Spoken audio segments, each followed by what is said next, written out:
Hello, Amos here. You guys know I love talking about careers, right? So at Lifetime Academy and Life LLC, we like asking the question, what do you want to do with the life you've been blessed with, right? We love asking our students that question.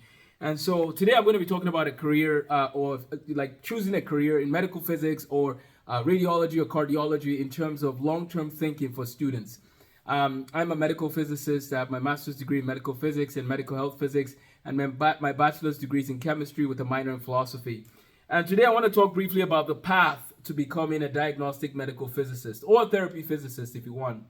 Um, while we're on that topic, radiologists and cardiologists interact with medical physicists, so I'm going to talk a little bit about that. But I have some friends in that field, and if you need to get connected to someone in that field, let me know, and I'll see if they'll be willing to set up a Zoom call or something. So let's talk briefly about medical physics.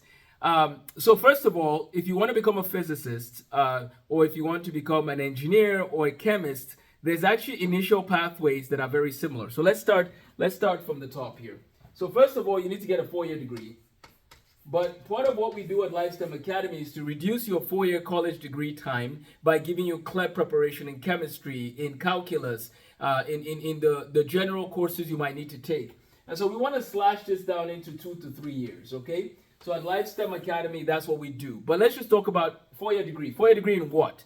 So if you want to become a medical physicist, you need a 4-year degree in physics, ideally, is what I would recommend, right? So if you get a 4-year degree in physics, that would be a good idea, right? So physics, chemistry, mathematics, but then you have to get a master's degree in medical physics if you want to become a medical physicist.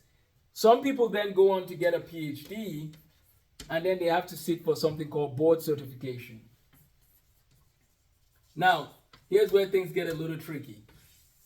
Master's degree, you have to do a residency. Okay, so you go 4 years here, you go 2 years here, and then you do a residency here, which could be another 2 to 3 years here. Okay, so you have residency time. I think it's about 2 to 3 years. I haven't looked at it recently, but that's what you would need to be doing. It's about planning another 2 to 3 years of residency, and then the question of boards comes up. You have to take the part 1, the part 2, and the part 3 in order to be ABR board certified. You can be a medical physicist without being board certified, however. But why is this important? Because you notice that there's a long pathway here to get to a board certification. So you have to start thinking ahead if you want to be a medical physicist. So I'm going to be doing something I call a medical physics club. Even though I'm not doing full-time medical physics work as much anymore, I am going to be training the next generation of medical physicists. So I have a book here called The Physics of Radiology.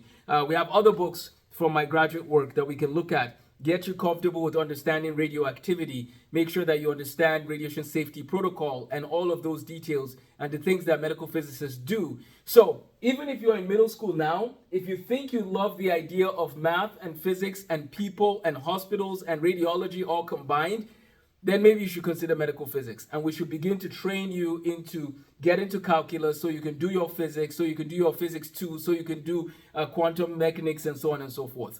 It's good to have a plan. So that's what I'm trying to get at with this medical physics idea. I'm going to use the Medical Physics Club to help people understand and appreciate the field of medical physics.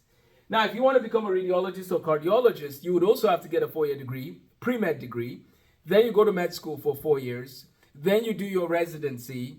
Then you will do a fellowship, depending on what you're looking at doing, right? So again, some of these fields take a lot of time, and there's nothing wrong with things taking a lot of time. You just have to take it one day at a time.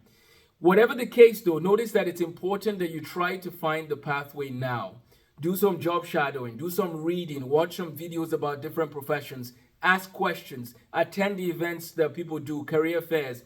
We're going to do a career fair at Lifetime Academy where we invite parents to share what they do and if they love what they do, things like that. So please stay tuned for those opportunities. It is good to have a goal.